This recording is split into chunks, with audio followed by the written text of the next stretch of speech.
Okay, so pleased to have everyone back into the virtual arena. It's a pleasure to be here with friends and colleagues in what is the second WA mining conference held in Western Australia. We're getting into the second session of today.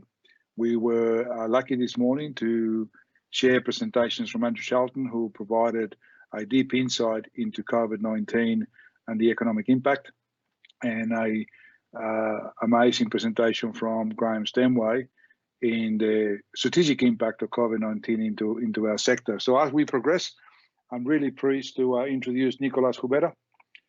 Nicolas will be presenting us the topic of how visualization technologies are changing the way we work and how COVID-19 impacted TIMining's innovation program. Nicolas is an industrial electrical engineer and an expert in innovation management, product development, and applied R&D. And he has spent the last 5 years leading the development of solutions around Industry 4.0, augmented reality, big data, and analytics. He's been around consulting and innovation in mining for over 13 years and involved in over 20 technology and R&D projects for mining, logistics, and construction. Nicolas is a colleague, a good friend, and a pleasure to introduce him all the way from Chile. Nicolas, over to you. Thank you, Rick. Thank you for your introduction, and thanks for inviting me, and thanks everyone else for joining. I think we're ready to start. Yes, so on data visualization.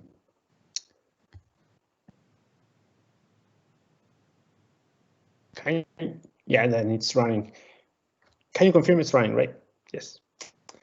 Good. So data, the new oil, and it looks like this is not only figuratively when the Saudi Arabia's government goes and invests in this new oil. So it really looks like it is the new oil. And not only that, some people are even saying that it is the new bacon. So how big is that? But why? Why is data available and how?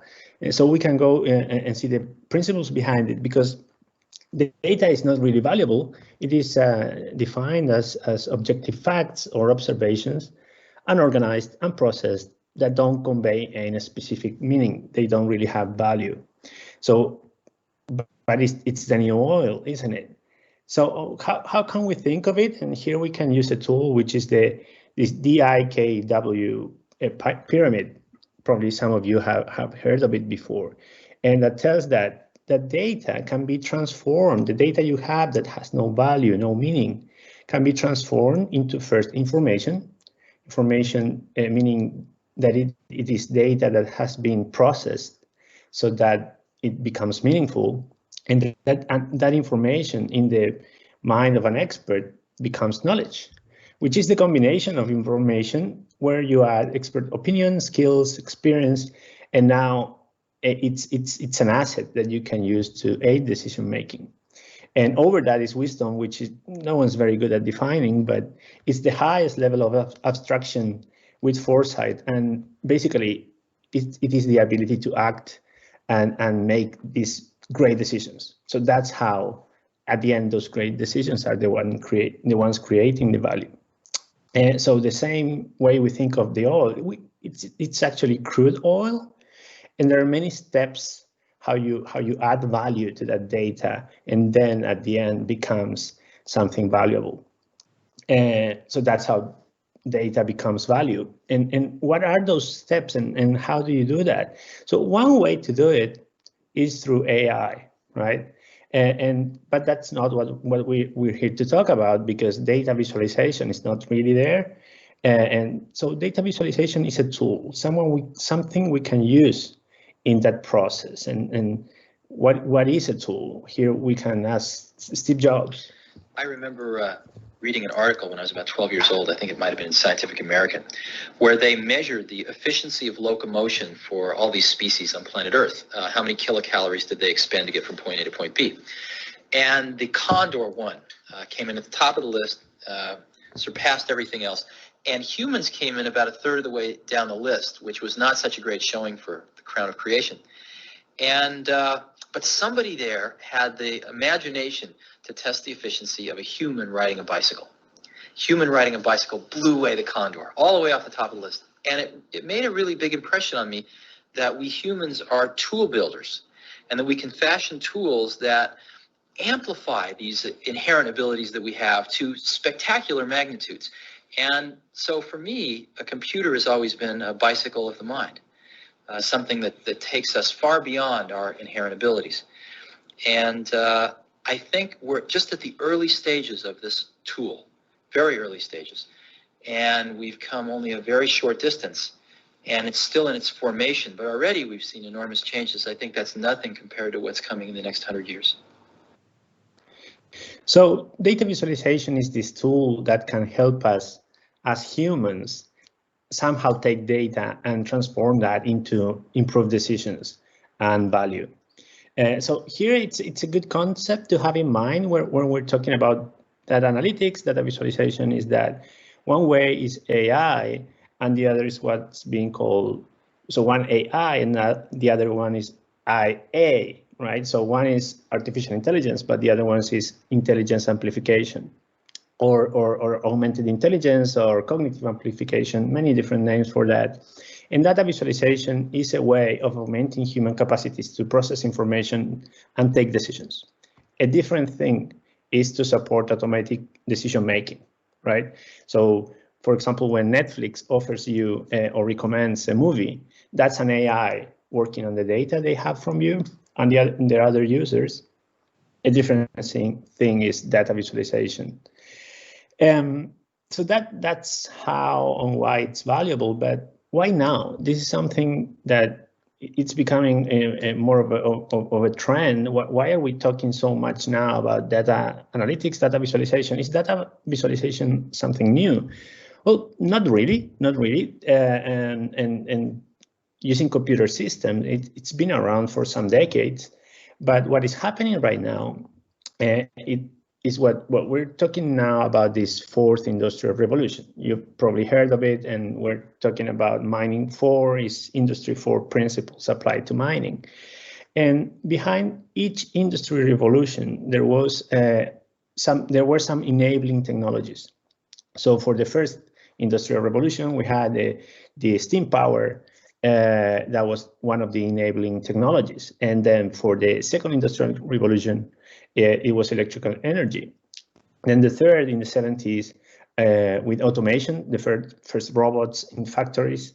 And behind all those, there is this enabling technology. And the thing here is that for Industry 4, the enabling technologies are the computing systems, information systems, and all machine learning and all these technologies that are enabled by computing power that has been increasing and doubling its capacity every 2 years for decades now, what is called the Moore's Law. You've probably heard of it as well. So this is increasing, and it's going to be increasing exponentially for the next years. And BCG and many others are saying, what are the technologies that are enabling Industry 4, so over that layer of computing power? And here we got augmented reality as a way of humans interacting with data. We have big data analytics, simulation, and IoT. So many of the concepts behind are related to data and how we take data and improve our decisions. And all this computing power and visualization technologies and real-time processing has reached an impressive level, and it's affecting many industries. Here's just an example.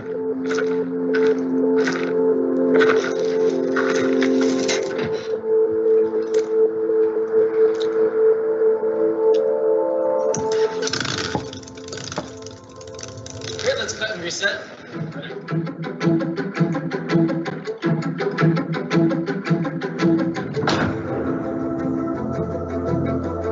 No matter what the project is, the creatives always want to see the closest representation to the final product as early on in the creative process. When I first walked on the set and the wall was up and we started to look through the camera, it really started to feel like I was just filming in this actual location.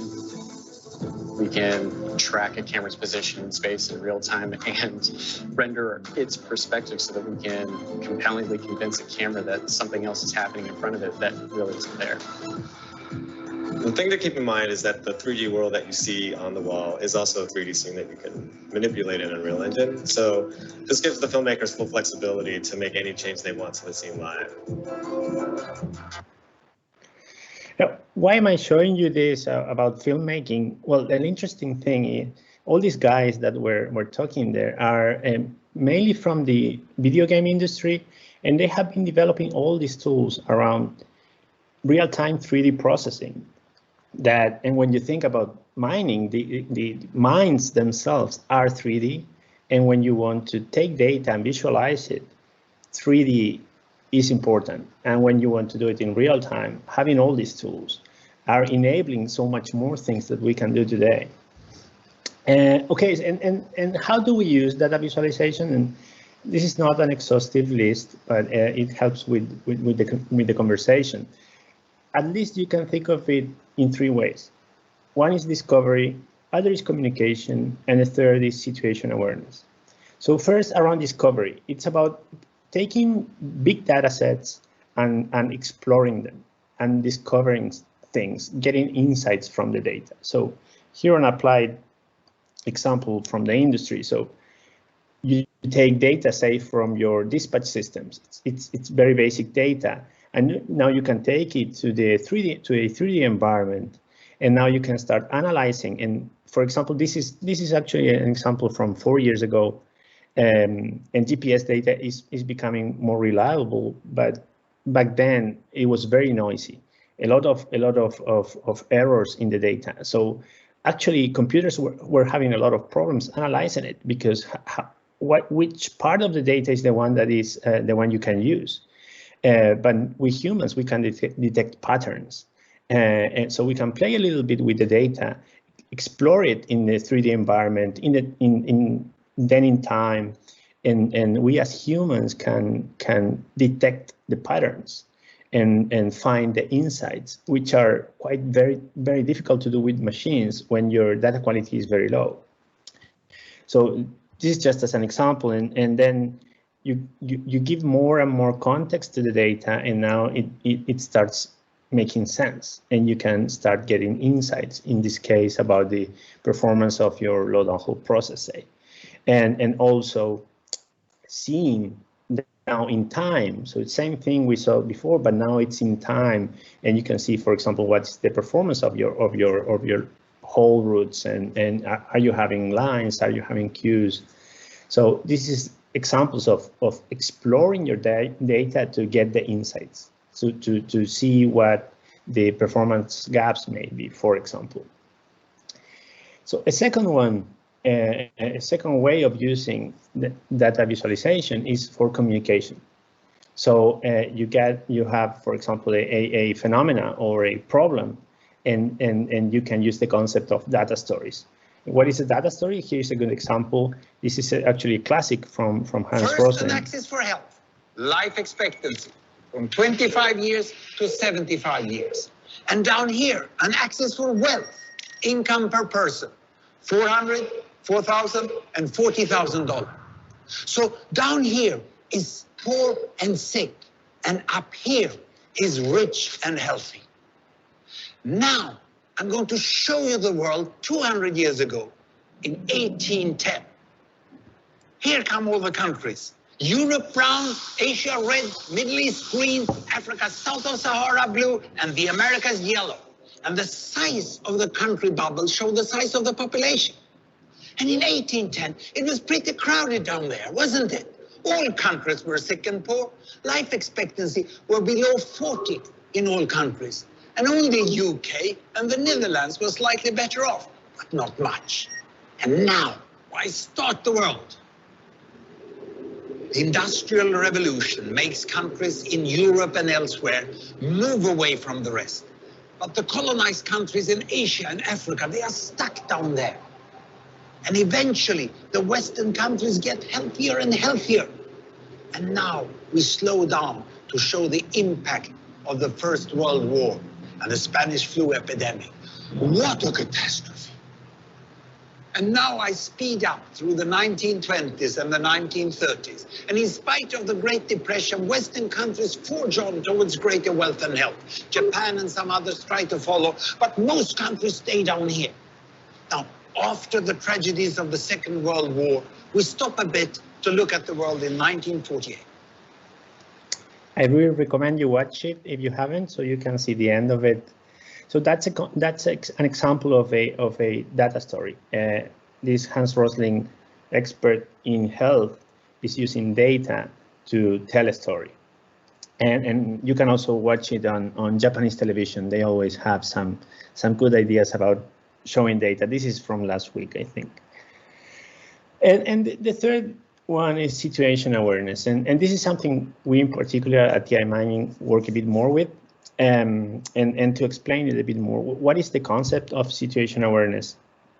The book definition, it's the perception of environmental elements and events with respect to time and space, and the comprehension of their meaning and the projection of their future status. So it's about understanding and projecting. So again, a little bit similar concept, and a very, very simple model is taking the cues from the world, getting situation awareness, and then making improved decisions. And you can here connect with the pyramid we were watching. World cues are the data, and then information and knowledge, and then what becomes wisdom is your situation awareness. And that's how you improve your decision making. Here again, an example. This is a system we developed some time ago, and it's what you see here on the right is a system that it's integrating data from different sensors, from geotechnical management sensors, all in one environment. So this data, which is now a green point or a yellow point, is a basic data that has no value. But now when you put it in a 3D environment, and on the left hand, what you see there is actual real-time video. So you see there that the trucks are moving, right? Now you are having this data visualization that makes sense. So you know where your equipment is, and if you have some yellow or red spots, the meaning becomes different. So that's an example of how you can visualize data to improve your decision making. So those three things, right? We said about exploring and discovering, then communication, and then situation awareness. What we've been up to at TIMining around these things is so what we wanted from the beginning. What we do is we take data and help experts improve their decisions. And here an example of this is the typical dashboard that we had. This is from 2017. Yes, 3 years ago. This is the typical dashboard of performance of your pit, of load and haul, I believe. So a lot of red points, and you as a manager, how do you use this? The data is there, but can you really use it? Can you see where to improve your decisions? At the same time, in science fiction, this is the Avatar movie. Avatar guys are miners, so this is how James Cameron was imagining the miners of the future playing golf and having all these advanced interfaces. So that around that concept is that we were creating the concept of intelligent mind, and we were going to have a room like what you saw in Avatar, where you would have these holography visions and advanced analytics. And we had actually been working on it. We've been working on it for a bit more than 3 years. And here's how it connects with COVID. This is how it looked. Our solution, we've been actually co-creating it with Anglo-American in Chile with the Los Bronces operation, and a bit of how the solution was looking by the end of the year. So we had this holographic visualization of the mine and these big dashboards. And this was supposed to be for the mine manager and his direct reports in this room. But now we realize that with COVID, we're not going to have rooms for a while. That's end of February. And we said, hey, how do we adapt to this new scenario. What are the problems that our users are gonna be having? What's increased, given that the solution we were developing cannot even be used, and for a while it won't. And then we came and when talking to hundreds, literally hundreds of experts and clients and friends in the industry, we realized that there was a bigger gap now around situational awareness. So we're working remotely. We are not working at the site anymore. And all these world cues that we were getting on site, or even being at the office with our colleagues, is decreasing the situation awareness of experts. So that's what we wanted to focus on. We said, okay, let's focus on situation awareness, but for everyone. So we cannot use these expensive holographic lenses. We have to use what everyone has, and what everyone has is tablets and smartphones and regular screens. So we say, okay, let's focus on that now. And we took a bit of inspiration from video gaming. Actually, video gaming is very good at presenting information to users, to say what are the best practices from the video gaming industry to convey all the information that we get from data. And there's a lot of inspiration. This is just a couple of examples I'm showing you, but we went through everything to get the best ideas, the best design principles that we could use to make it easy and to increase the amount of information we can give to the users. We even, believe it or not, checked some dinosaur simulators, so dinosaur park simulator, and other video games. Video game industry is very advanced, and this is what we came with. And this is actually a solution that we ended up co-creating as well with the Anglo-American guys here at Los Bronces. This is the solution that we have now, and we've released not long ago.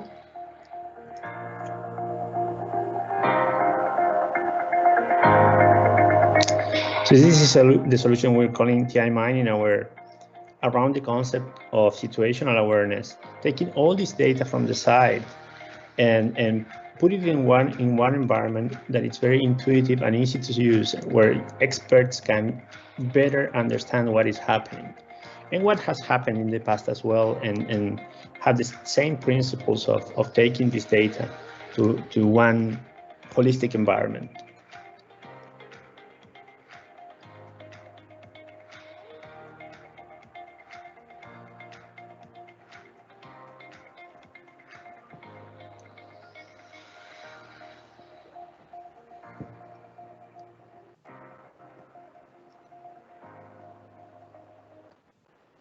Why I was showing you this motorcycle guy on the TV set, actually the same 3D engines they use is the ones we can use to convey all this data in real time, because the computing behind it is quite complex. So from this to that, it's quite an advance that we've got in the last 3 years. And one last thing on ease of use. This is a very simple model. It's called the technology acceptance model. And the main thing here, I don't want to go into details, but there's a couple of things. The ease of use leads to actual use. And what we're having now, and it's going to become more complex, is the difficulties of use. And sometimes it feels like, have you ever made a cup of tea at a friend's house? It's not intuitive. It's difficult, right? And we're getting more and more complex systems, and sometimes we are forgetting how design and the ease of use is important. So again, takeaways. Remember that data is the new oil, but it's crude oil. You need to transform it, or if you're gonna think of it as bacon, you have to cook it.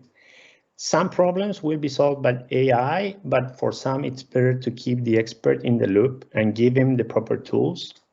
And remember that data visualization is for discovery, communication, and awareness, at least. And you can think of it it helps thinking of it.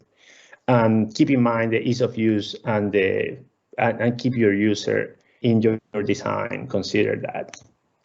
Thank you for being here. Oh, Nicolas, thank you for an amazing presentation, as you always do. I couldn't help myself to wonder just how much video games does your team play every day? Yeah, no, and you know, my mom used to say when I was growing up and playing too much video games, she was saying that I was not going to have a future. No, she's wrong. And now we got a lot of guys playing at home, and their wives cannot complain because they're working. It's good. So it creates the right culture. Nicolas, a couple of observations. I'm not sure whether you had a chance to look at the presentation from Graham this morning, but he spoke about the need to shift quickly and to pivot when, in actual fact, the market was moving on you, and you either accelerated or pivot. Did COVID-19 impact your development program, and how quickly, if at all, did you change and pivot? Definitely. No, what I was showing you with the holographic visualization, that was our main development project, and that was by the end of February. And we realized that everything was changing, that COVID not only changes the short term, but how we will work in the future. And I think it's a great opportunity for the industry. Now we can access talent anywhere in the world. We are now used to working remotely. Now I'm working here from Chile, and last year I was there, right? We don't need to do that anymore, and we need to adapt. So pivoting quickly is very important these days, I think. Yes. And finally, how does the engagement with your clients change and shifted? Are they accepting the changes that are coming through? Are the mining sector opening up to virtual meetings and all that? Well, some have been forced, and you can always think of people, and that's a personality thing. Of you have the early adopters, the ones who are very flexible and want to incorporate new technologies, and there are the late adopters, right? And we can see that in general in the population and also in the mining companies. So you have some corporations that are faster to adapt, and they are investing, and some others are waiting for the industry to see what stays and what becomes the standards. But everyone, even the late adopters, have had to adapt. This COVID was a big worldwide experiment on working remotely. It's definitely transformed the way we work. Yes. Okay. Well, on that note, Nicolas, as always, a pleasure talking to you. Thank you very much for your contribution. I'm always super impressed with the progress in your product range and the way that you approach it and the way that you share your knowledge and insights with the rest of the industry. Thank you very much. Speak to you soon. Thank you. Bye. And so I think that we are working on a couple of things. We'll be back shortly with you in a couple of seconds.